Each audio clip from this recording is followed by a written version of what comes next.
Hey guys, so I'm presuming most of you got this email that I received today, and it gave me PTSD from the October on a specific date of 2019.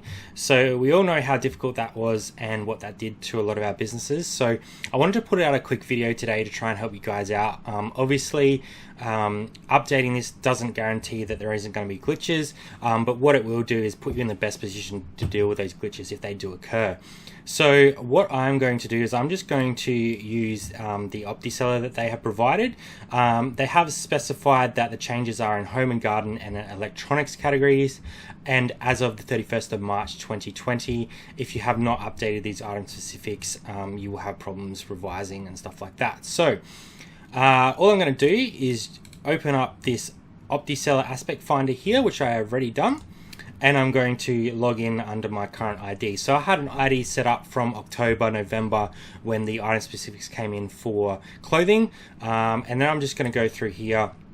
I've logged in and run a aspect finder report. All right, I'll quickly show you how to actually run a report, because that's probably the most important part. So all you need to do is go to aspect finder, go to select.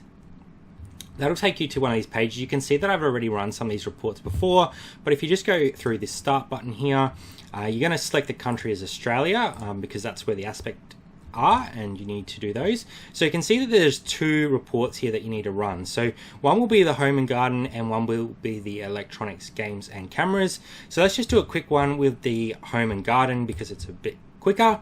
And what that will do is bring up this page, and you just need to start the process. Now, depending on how many listings you have and what you're listing in, this can take some time. So I have prepared a couple earlier that I'll run through now for you. All right, guys, let's run one of the reports. I did have a quick look just before at this one here. There was only half a dozen in there. So let's go back and do the electronics one, because that one's a lot bigger and there's some better options in there that we need to look at. You guys can work through at your own pace as well. So we'll go into this electronics, TV, video, audio, accessories, blank audio, video media, audio tapes, because there's a few there, and hopefully we can get a few examples for you guys. So let's duck in there and have a look. So it looks like a lot of this is blank media. So some of this is probably not gonna be the same across all of them, but it's definitely worth updating as much as you can. So let's have a look at this top one here. Let's have a look at the item so you guys can see what we've got. So there's a Hanamax and a Maxwell. They're both 180-minute blank tapes, so that will make it a little bit easier. So we'll jump back in. So the capacity is 180 minutes. We'll put 180 minutes in there. Features, I'm just going to go not applicable. You might be able to put like long play and stuff like that in there if you really wanted to, but I don't really see the point in it too much. So we need to scroll across. So sorry for the lagginess there, guys. The model, there is different models there. So I'm just going to go Maxwell, and what was the other one? The other brand was Hanamax.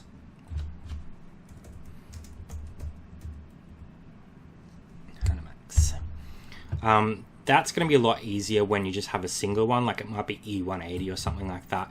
MPN doesn't apply, UPC doesn't apply. I could scan in the UPC if I wanted to, but I already have a does not apply in there, so it's not mandatory that I update that. So I'm just going to send that across to eBay. Now you are going to get this little warning that says, please be aware if the following, if you list with the listing tool, this might cause some problems. It also gives you a few more warnings there. So I'm happy to send that across. I've done this a few times and haven't had too many issues. So I'll send that one across. It will upload and send it. I've got completed listings as hide, so that once I've done it, it will remove itself. We'll do one more for you guys so you can see sort of the process again. This one here. So this is a bit of an off-brand BBC, not one of the better brands, but they're all E180s, so that's going to make it nice and easy. So let's do this one here. So capacity is 180 minutes again. 180 minutes. Sorry for the bad typing. Features, again, I'm just going to go not applicable. You guys can spend some more time on that if you want to. I don't really think it's going to make a huge difference, to be honest. So I'm going to do that. It's already got E180 in there, which is great. The MPN and also the UPC does not apply. So we've got that one filled out nicely, and we're just going to send that across to eBay.